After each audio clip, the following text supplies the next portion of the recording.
quick recap of some points from the previous reading session. Anything that you remember, you can say 1 point. You can unmute yourself and say 1 point.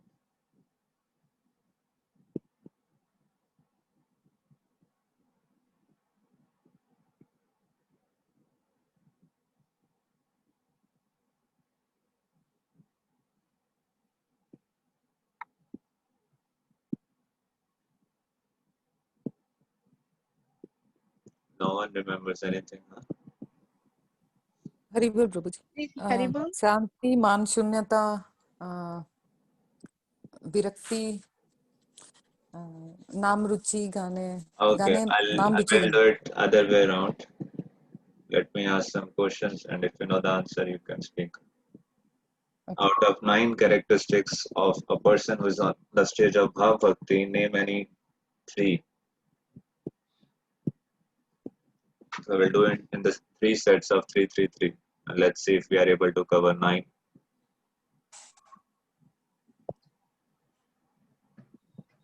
शांति, मान शून्यता, and विरक्ति। Okay. Tell the English equivalent name as well. Tell both Sanskrit and English. What do we mean by Shanti? Shanti, perseverance, and virakti is detachment. Naam ruchi gana is the chanting of the holy names. Yeah, Naam Gane Sada Ruchi. That's the word. Sada. Okay. What else? What are the other 3? Pride, pridelessness, that is man Okay, shunyata. someone else. Okay, thank you.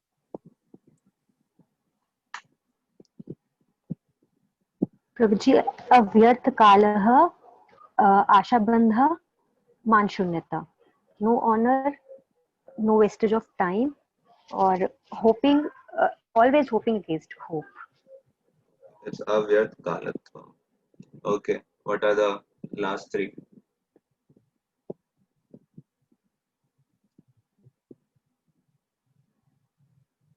You may refer to your notes, your books.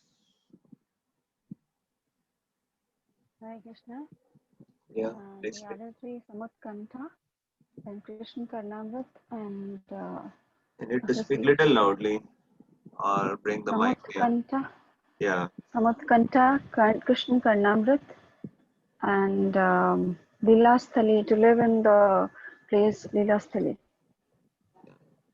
Tell the English meaning as well. Samutkanta means eagerness to achieve the desired success. And Krishna Karnamrit is always to listen about Krishna. And as this is attraction to live in the places of Krishna's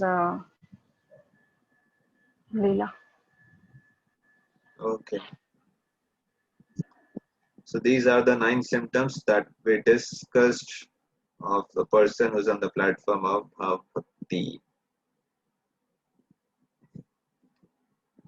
And then we read out what Srila Prabhupada has translated from Srila Rupa Goswami's Nectar of Devotion. So currently we are in which division of Bhakti Rasamrit Sindhu and which Lahar we are discussing? Eastern Division, third Lahar.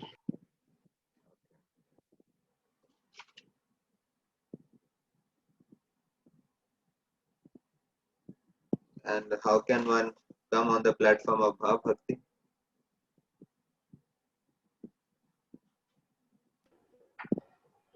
Prabhuji, can I say again? Yeah. After Anarth Nivrati. After Anarth Nivritti, no, that's an incorrect answer. The very name suggests it's a platform of Bhav. So Bhav is on which platform? There are 9 stages. Bhav is on the 8th stage. After Anarth Nivritti, there is Ruchi Asakti. Then Bhava. no. It Can be someone say attained 9 stages of devotional service?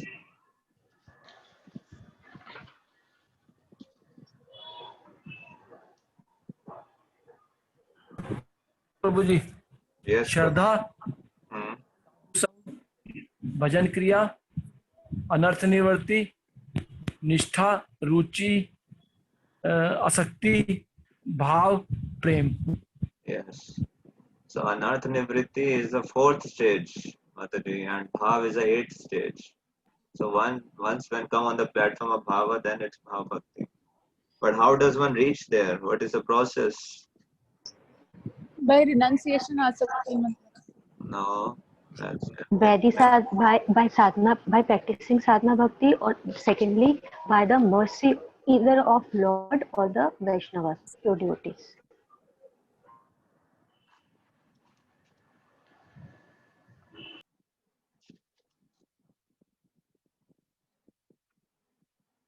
so there are three stages of devotional service we discuss: sadhana, bhakti, bhava bhakti, and prema bhakti. So by practice of sadhana bhakti, either Vaidhi sadhana or Raganuga sadhana, one reaches the stage of bhava bhakti, or through the mercy of Krishna or his pure devotees. And how does that mercy is received by a devotee? There are three ways of receiving the mercy. What are those?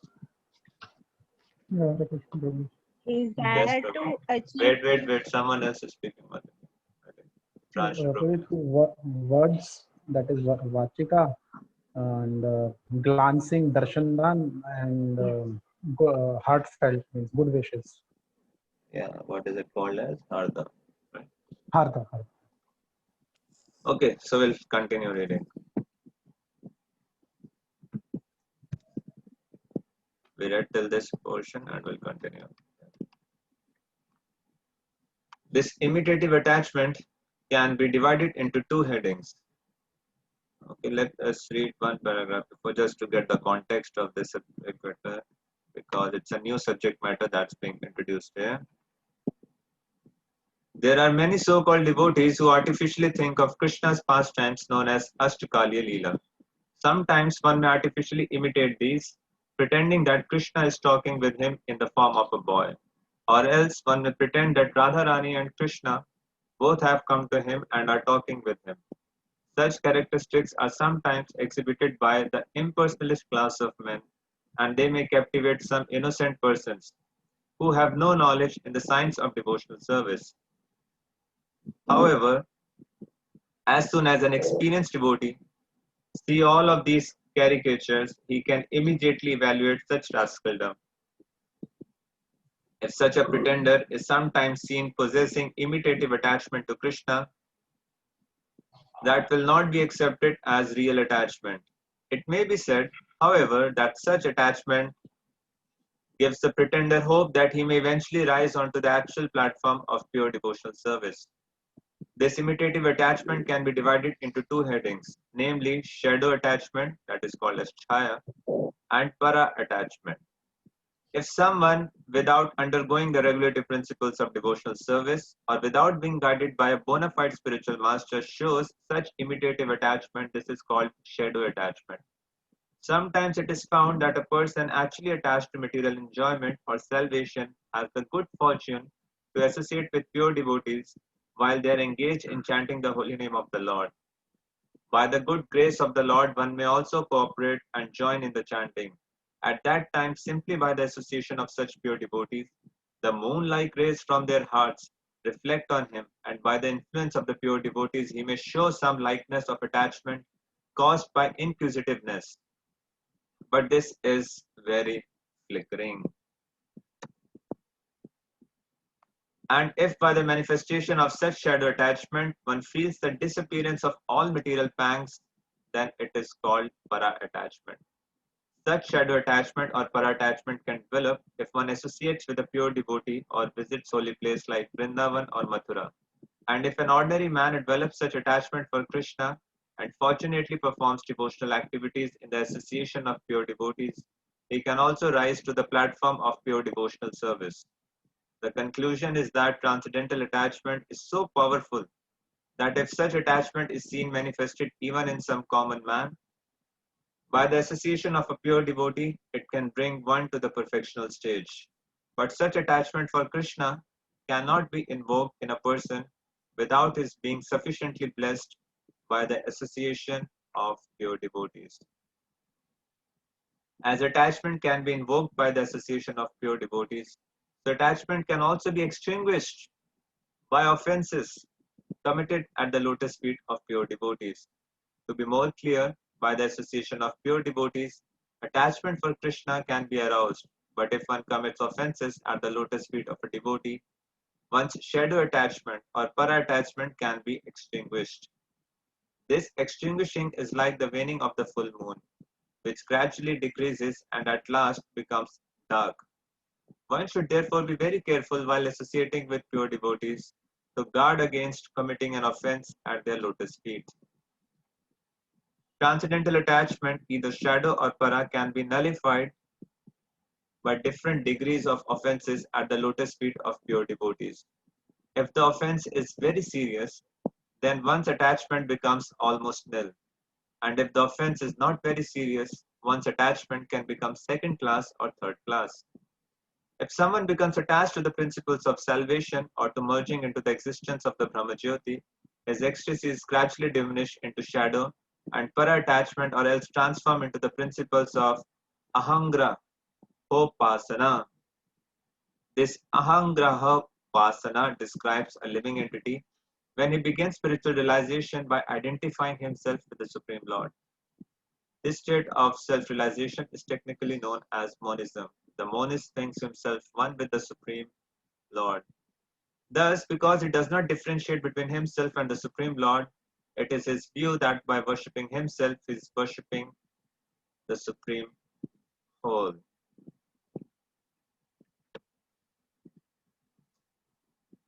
Okay, we'll stop there and some quick important points.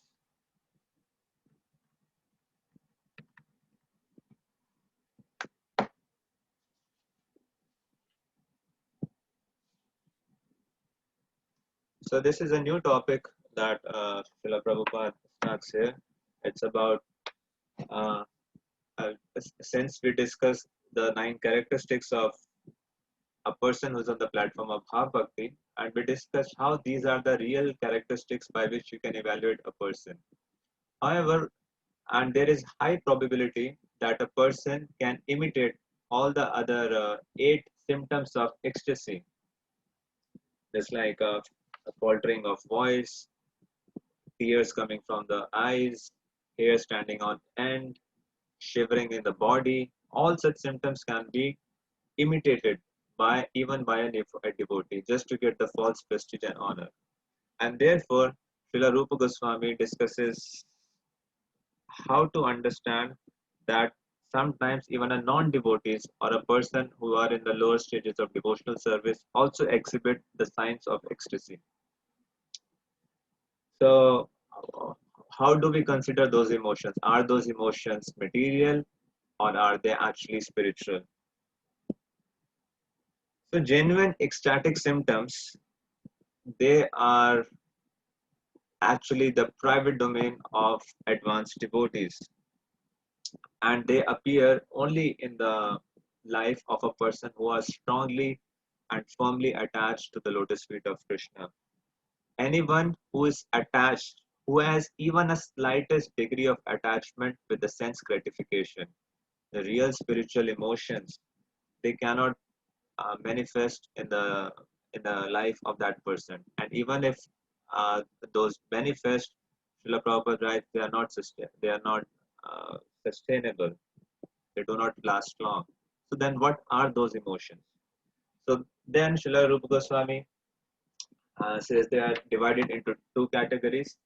So one is called as reflective attachment, and second is called as shadow attachment. And just like Srila Prabhupada writes that there was a statement that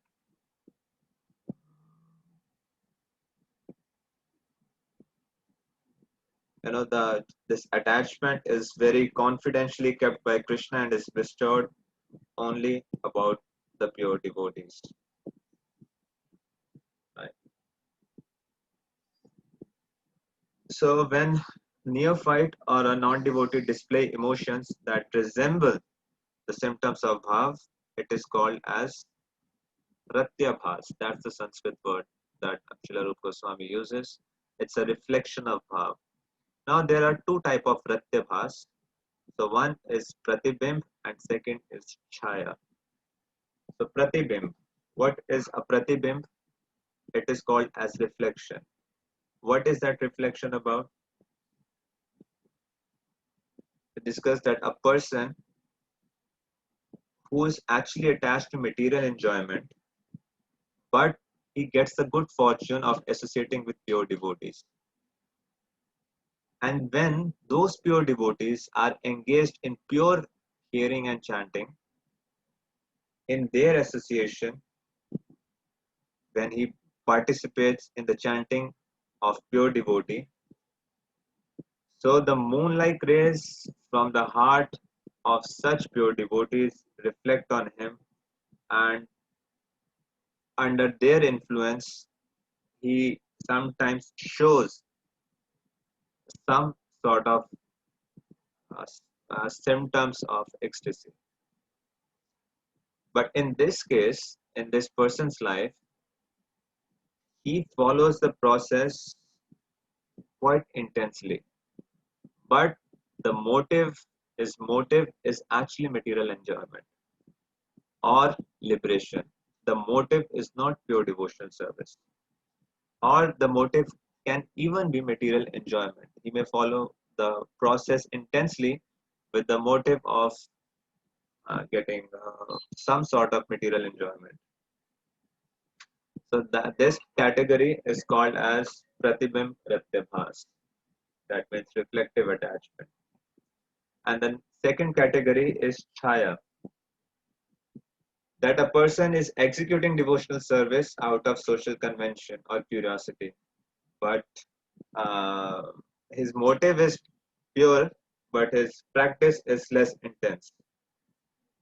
So then such a person can also exhibit some symptoms which resemble the symptoms of Bhava Bhakti, especially when they join Kirtan or they visit a holy place or they get association of advanced devotees. And Srila Prabhupada writes that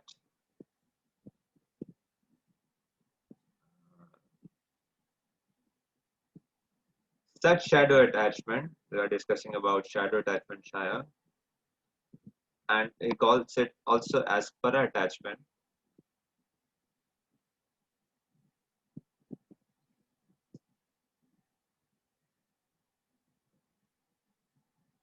Can develop if one associate with a pure devotee or visit holy places like Vrindavan or Mathura, or if an ordinary man develops such attachment for Krishna and performs devotional activities in the association of pure devotees, he can also rise to the platform of pure devotional service.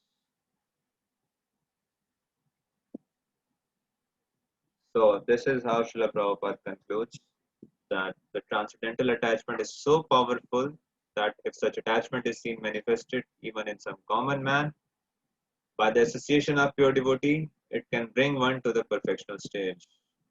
But such attachment for Krishna cannot be invoked in a person without his being sufficiently blessed by the association of pure devotees.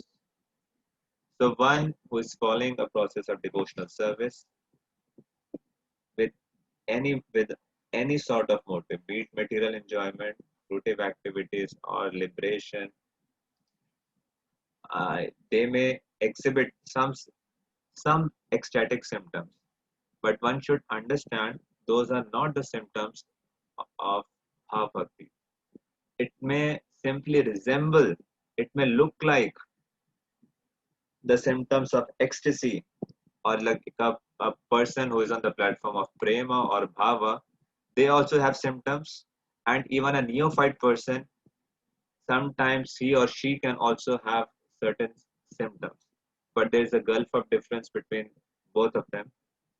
However, a person who is on the lower stages and who is exhibiting such symptoms can come to the perfectional stage by the association of pure devotees, by being sufficiently blessed by the association of pure devotees. So this is how a Now, Ratya Bhas can be transformed into genuine bhav through the association and blessings of pure devotees. And secondly, the other way around is also equally true. What is that? A person who is exhibiting the symptoms of ecstasy, all such symptoms and all ecstasies can vanish if there is offense committed at the lotus feet of pure devotees. This is the most dangerous thing in spiritual life, to commit an offense, and especially at the lotus feet of pure devotees. And once, even once shadow attachment or para attachment can be extinguished. And Srila Prabhupada compares it with the waning of the full moon, which gradually decreases and at last becomes dark. This line is very significant. When one commits an offense, it does not happen that immediately you stop chanting. It doesn't happen that immediately something comes up. Sometimes we read chapters like in Chaitanya Charitamrita, they committed offense at the lotus feet of Haridas Thakur or Srivas Pandit, and how they got leprosy or they got the result of those offenses. Now, in our case, in our life, it may not happen suddenly. Just like we read in the Krishna book, when Akrura came from Mathura to Vrindavan to take Krishna Balram back to Mathura for a wrestling match as arranged by Kansa. Now, and all of you have read the story about Shamantik Jewel also, and we have read that why Akrura was involved in the conspiracy of the Shamantik Jewel when in the killing of Satrajit.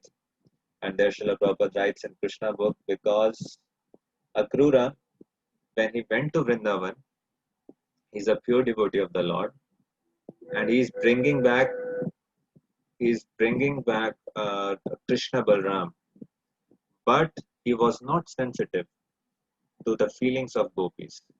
He was not sensitive to the feelings of Brajavasis, and he did nothing to console their feelings. And that is why the reaction of that insensitivity towards gopis, he was involved in the killing of Satrajit, and how he then kept Shamantik Jewel money with him, and he even left the Dwarka, and there's a whole lot of complicities. But the point I'm trying to make is, when he was taking back Krishna Balaram, at that time, the effect was not there. It is not that suddenly the insensitivity he showed, some sort of reaction came in the life of Akrura. On the other hand, when he was taking Krishna Balram showed him the entire spiritual world when he took dip in the Yamuna river. He was having darshan of Krishna Balaram. He was talking face to face with Krishna Balaram. So apparently, if you see from a third person's view, he was in such perhaps a perfectional stage of his life. He was having the Sakshat darshan of Krishna Balaram. Krishna Balaram showed him the spiritual world. Yet, when the time came, his offense fructified and he became involved in a conspiracy. So, when we are insensitive towards any Vaishnava, when we speak ill of any Vaishnava, when we find faults with a Vaishnava, or the offense can be committed through mind, through speech, or through body. So when we commit that, the reaction may not be immediate, may not be instantly. In some cases it may be, majority of cases it may not be. But when the time comes, surely the reaction is there. And no one can escape those reactions. Trust me, believe me. No one can escape the reactions of one's own activities. because Krishna is seeing everything. So this is not oftentimes whenever there is a discussion about offenses, devotees tend to become off. At least it used to happen with me. That is this a mechanism to manipulate someone? Is this a mechanism to control someone? Or why such things are there? And not to commit offense is so difficult. What is good thing? Best to leave the association of devotees or stay very little far off. Not associate too intimately because then there will be offenses and this and that. So no, we need to take all the principles in the right perspective.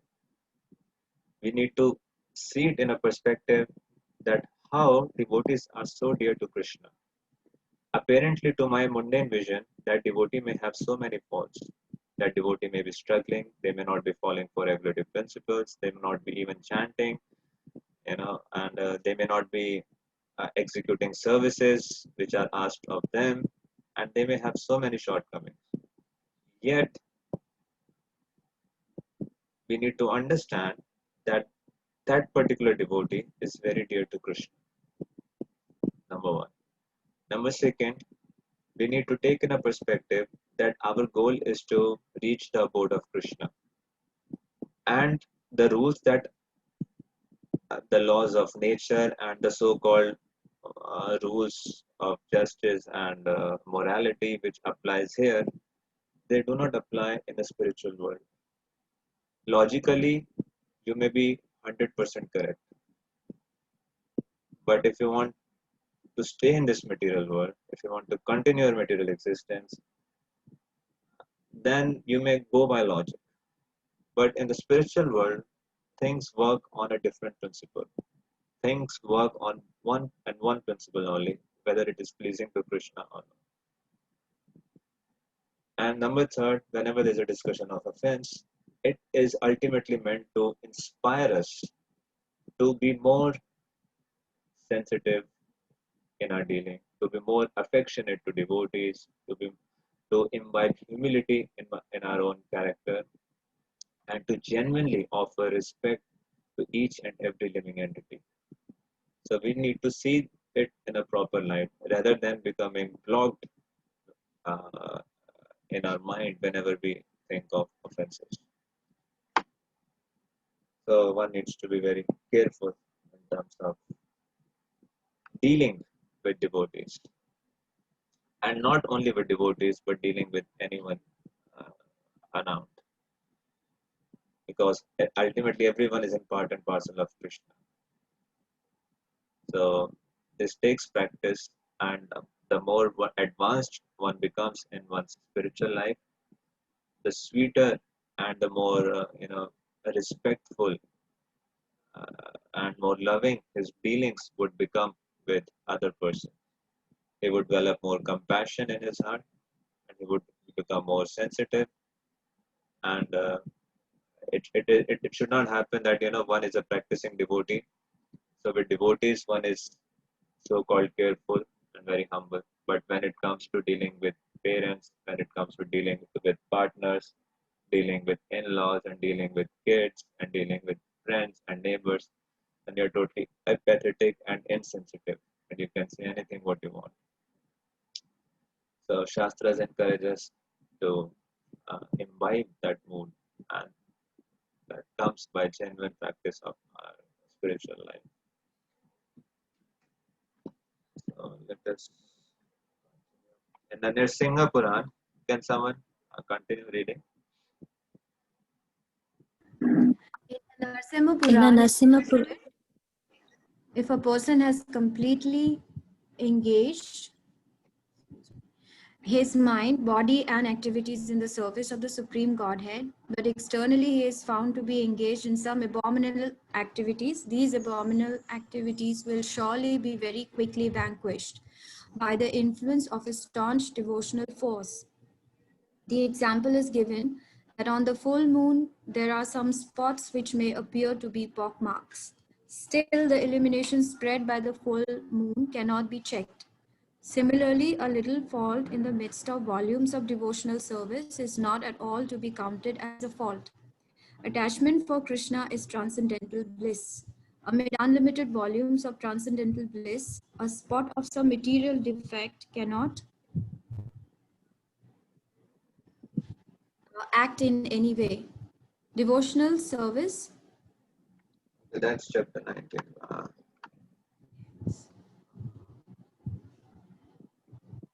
I think I skipped. Sorry, I think I skipped. Okay, you read this chapter paragraph as well. Sometimes it is found that a neophyte is taking part in chanting and dancing very enthusiastically, but within himself he is under the impression that he has become one with the supreme whole. This conception of monism is completely different from pure transcendental devotional service. If, however, it is seen that a person has developed a high standard of devotion without having undergone even the regulative principles, it is to be understood that his status of devotional service was achieved in a former life. For some reason or another, it had been temporarily stopped, most probably by an offense committed at the lotus feet of a devotee. Now, with a good second chance, it has again begun to develop. The conclusion is that steady progress in devotional service can be attained only in the association of pure devotees. If one can gradually advance his status in devotional service, this is understood to be due to the causeless mercy of Krishna himself. If a person is completely detached from material enjoyment and has developed pure ecstatic devotion, even if he is sometimes accidentally found not living up to the standard of devotional service, one should not be envious of him. It is confirmed also in Bhagavad Gita that a devotee who has unflinching faith in and devotion to the Lord, even if sometimes found to be accidentally deviated from pure devotional characteristics, should still be counted among the pure. Unflinching faith and devotion in Lord Krishna and in the spiritual master makes one highly elevated in the activities of devotional service. Okay, yes. So finally, Srila Rupa Goswami concludes this chapter with a discussion on what should be our attitude towards the faults of other devotees. And faults is in double quotes, so-called faults. So what should be our attitude if you see a fault in other person, specifically in devotees? Can someone say? What is a healthy attitude towards shortcomings or faults in other devotees? I think we should first try to give them some good advice. Suggestions can be made, but if the person is still committing the same mistakes, it's better to avoid such No, kind no, of no. association. Does Srila Rupa Goswami says here that we should give advice to anyone? No. So what does Prabhupada say about a healthy Prabhuji, attitude towards faults in devotees? Prabhuji, as you said, Prabhupada has said in this that if our eyes are not pure and we are seeing the default faults in others, so we should simply think that that is Krishna's devotee, and for some Srila reason, Prabhupada says here that our eyes are not pure if we see fault in others. no, sorry. If we see the faults in others, so we should simply think that that person is also a devotee, but for some time being he is not able to follow the rules and regulations strictly, but he or she is very dear to Krishna. Okay. Anything exactly what Prabhupada says about attitude Hare Krishna. towards? Yes. Premratri Kripoputta and Pranatibhis. Okay. Hare Krishna Prabhuji, Oh, like it is written that what we should we not be just envious read. of him. I mean, One should not don't be give your. envious. I mean, it's good you are giving so answers. Just try to quote what Prabhupada says. We just read. Prabhupada is saying we should not be envious of him. Wait. One by one. Just a second. Manaswati Mataji, you were saying something. Should I? Thank you. Prabhupada says one should not be envious of him, Yeah. and So we should still count that person as pure. one should not be envious of him. This is the underlying principle. Usually, when you're seeing fault or you're describing faults of someone to someone else, it gives certain sense of satisfaction or certain sense of security that I am better than that person, and that is simply a symptom of envy. So one thing, the underlying principle is one should be free from envy. If you're free from envy, then only you can say or to that person, you can give the feedback to that person, or you can try to correct that person. If you're 100% sure that your act is completely free from envy. And that is why in the first verse that we are remembering, Krishneti yasya giritam manasadriyeta. So what's the last line? Nindadi shunya hridam ipsita sangalabhya. Nindadi shunya hridam ipsita sangalabhya. One should faithfully serve and associate with a devotee whose heart is free from the tendency to criticize. What to talk about controlling the criticism of other person? One's heart should be free from any sort of tendency to criticize. So one can check within one's own heart, is my tendency to criticize has become nindadi shunya hridam? Nindadi shunya, is my tendency to criticize is shunya? Then you can take any corrective measure. Okay, one is this. Anything else?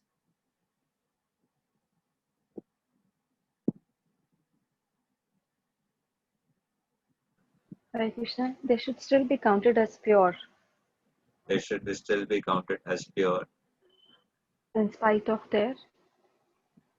Okay. They are found to be Where is it accidentally mentioned? deviated. It is in the Bhagavad Gita. Which quote? Which verse? Apichet Sudacharo. And this verse is a very interesting verse. I mean, our time is up. Otherwise, this verse is a very, very interesting verse. If you see a other person uh, as pure, despite his accidental fall down or his deviation into devotional service, if you see it you see it as pure. I mean, if he is engaged unalloyed, without any deviation in the devotional service as well, that characteristic is also there. Then you become a Mahatma. That person may be Mahatma, may not be Mahatma, but by your vision of seeing him as a devotee, you will become a Mahatma. And it may very much happen. See, even if one is completely detached from material enjoyment, he has developed pure ecstatic devotion. Even then, a person may accidentally found not living up to the standard of devotional service. But one should not be envious of. Should still be counted among the pure. Because this reflects our faith in the process of devotional service. If one has a genuine Shraddha, genuine faith in the process of devotional service and Krishna, that he is engaged in devotional service despite all his shortcomings, this process is so powerful that this process will purify him. If we are finding fault, that means we are not having faith in the process of bhakti. We are thinking that our suggestion is more powerful than the process of Krishna bhakti that is executing. So it is a sign of unflinching faith if we count him as devotee. He may have lot of faults and shortcomings, but if he is chanting the holy names of Lord, if he is still engaged in the process in the association of devotees, then we should try to include him. We should be inclusive and should see him in a proper spirit. And the example is given of a moon. On full moon, there are some spots which may appear to be pockmarks. Still, the illumination spread by the full moon cannot be checked. They may have so many faults, but the illumination that they will spread through the process of devotional service, it cannot be checked. And there are so many examples. All disciples of Srila Prabhupada and all of us as well.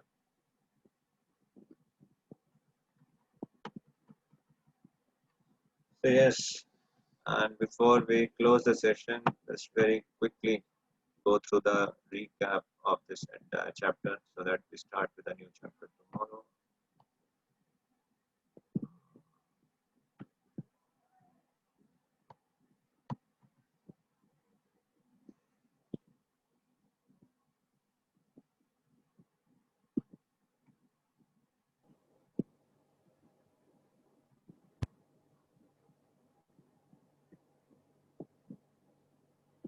So we discussed this in chapter 18. We discussed about the 9 symptoms of a person who is situated on the platform of Bhava. 9 characteristic traits possessed by genuine Bhava Bhakta. And these are the characteristics which differentiate him from a person who is simply imitating the external ecstatic symptoms.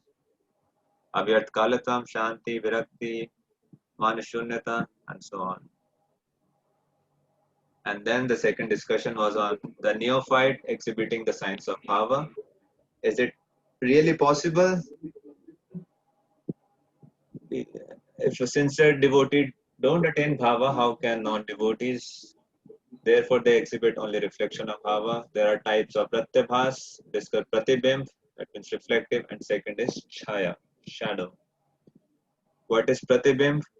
Person who has correct motive but intense practice.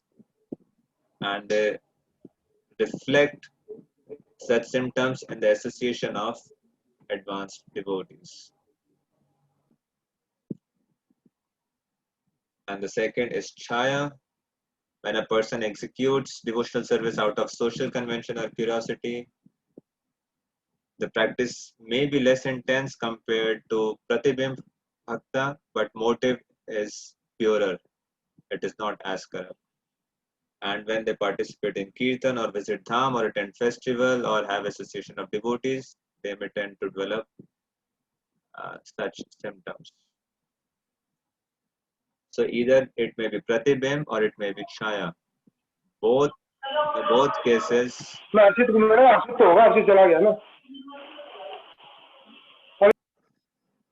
In both cases, the ecstatic symptoms are caused by the association of pure devotees.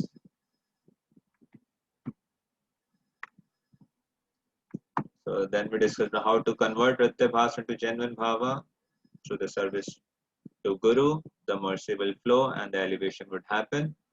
And the other way around, when there are offenses, the advancement is checked and blocked. And whatever attachment, real or imaginary or chaya or reflective, whatever it may be, it will disappear and wane. And Srila Prabhupada says that the worst offense is wanting to be one with the whole impersonalism. Then the fourth is unexpected symptoms. Those are genuine. Sometimes it may happen that you may see a devotee, he has not gone under any regulative principle, but still they immediately develops a high standard of devotion. So this is due to their advancement in the past life. Former life had devotional credits, but it was checked primarily because of offenses, and now second chance has been given to them. And anyone in any category, there is only one formula to steadily progress, It's only and only the association of advanced devotees. So one should, and that is why in Srimad Bhagavatam, if you see the prayers of almost everyone, one thing you'll find common. Everyone is praying to have association of pure devotees. You may have this in the prayers of Kunti Maharani or the Dhruv Maharaj, anyone, or Brahma, Uddhava. You take any personality and you read prayers, you'll have some mention about pure devotees. Aspiring. So if a person may be on the platform of bhava and he may have faults, is it serious? No, because those are simply lingering traces which may have momentarily manifested, and very soon he'll become totally pure when he'll elevate on the stage of prema. How should one see it? Number one, he should disregard those faults. Number second, very soon he'll become perfect by the force of his devotion. And we read about the example from Narsingha Puran that illumination cannot be checked by pock marks on full moon. One should be free from envy. One should not envy. So we completed the three stage, sadhana bhakti, bhav bhakti. And tomorrow we'll start with the prema bhakti. And that's the final layer of the Eastern division of Bhakti Rasamrita. So I'll stop here. Those who wish to leave can please feel comfortable to. If you have any question, you can ask now. Prabhuji, I wanted to ask a question. If we watch lectures on YouTube, would it be considered an association? I mean, because there's no meaningful, I mean, when there's no scope of discussion, is it still considered an association? Yeah, one level of association is definitely there. I see. When uh, there are so many videos, there are so many motivation videos, let's say, and one sees those videos and may temporarily become motivated. Or secondly, there can be so many of nonsense stuff that goes out there, and one may see those stuff and become affected. So definitely, it is impacting their consciousness. And in the same way, in the spiritual life also, hearing out the lectures of devotees can inspire your devotional life, and the other way around as well. So it's definitely association. And there are various The levels of listener, association, and one's association should not only be restricted to online sangha. One should make time out to have genuine sangha as well. Genuine means in-person sangha as well, and should learn from them. One should serve them. So all those things are there. so would the listener, like when I'm listening, all the listeners who listen to the spiritual lectures, so how are they blessed? I mean, every time we listen to like good lectures, the listeners are blessed according to what we read just now. So like, how are they blessed?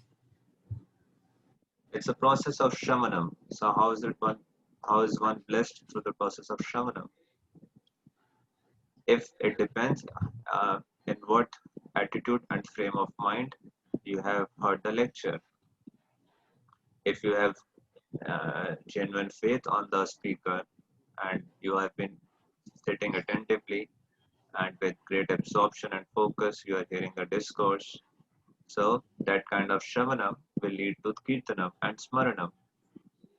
But if the hearing has been very casual, if it is in and you are hearing with the attitude, let's see what he has to say today, and the mood is not favorable, then the impact will also be very weak. It's like any process of shamana. If the process is done rightly, then it will have effect. So it will Thank you. lead to the purification of heart, just like Srimad Bhagavatam, hearing Srimad Bhagavatam classes. Hridayantastya Bhadrani Vidunavati Suhrit Satam. It would lead to purification. Thank you, Prabhuji.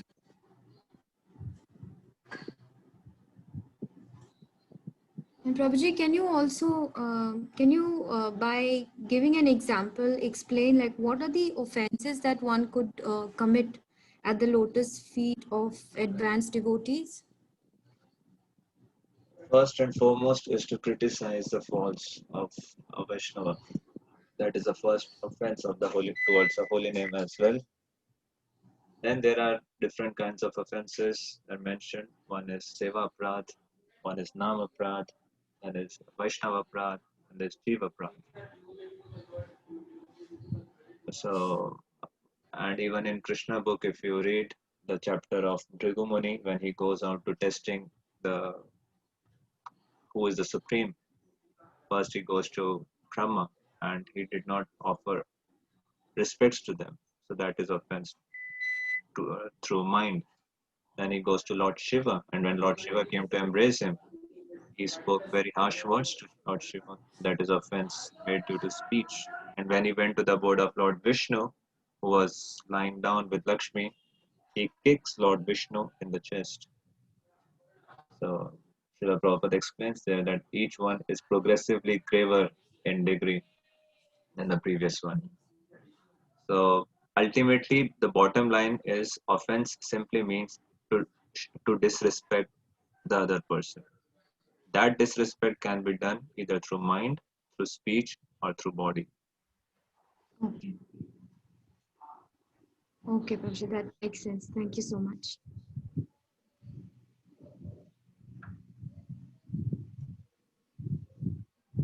Anything else? Hare Krishna. Yeah. Actually, when we were reading the chapter, there was mention of two type of like attachment. One was like shadow, and the other one was transcendental.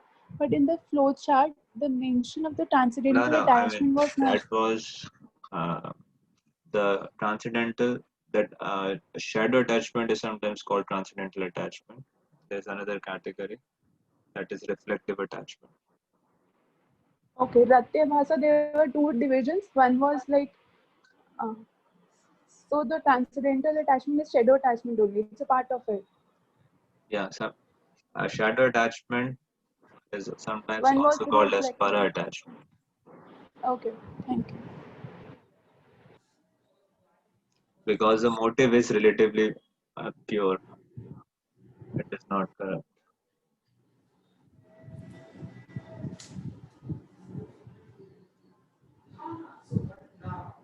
Hare Krishna, Prabhuji.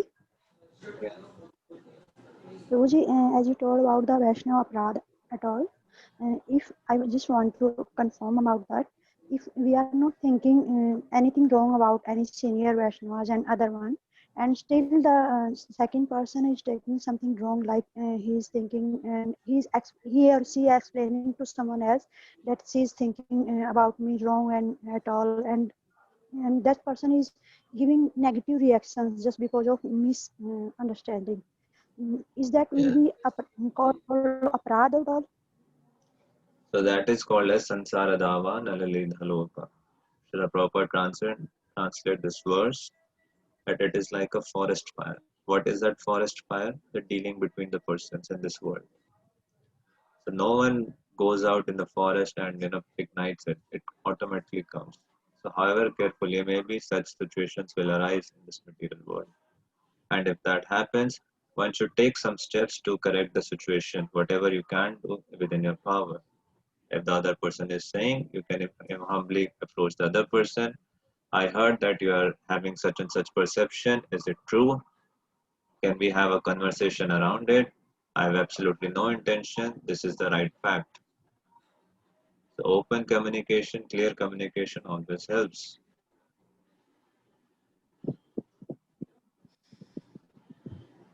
So we should communicate.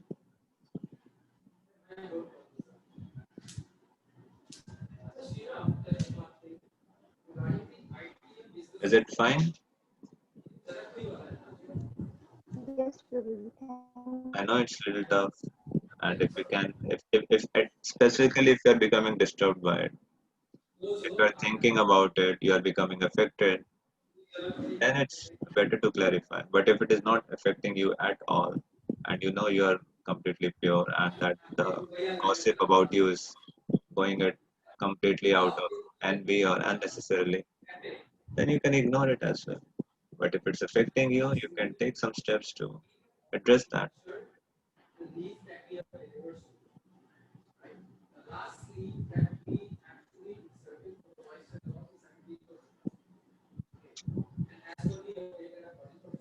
Anything else, or should we close now? Fine. So we'll stop here. Prabhuji, one thing I just wanted to ask. Purushottam Mass starts from tomorrow. I think 17th. I think so. Somewhere around that. Yeah. 17 to? For 30 days. Okay. Okay. Thank you, Prabhuji. It is.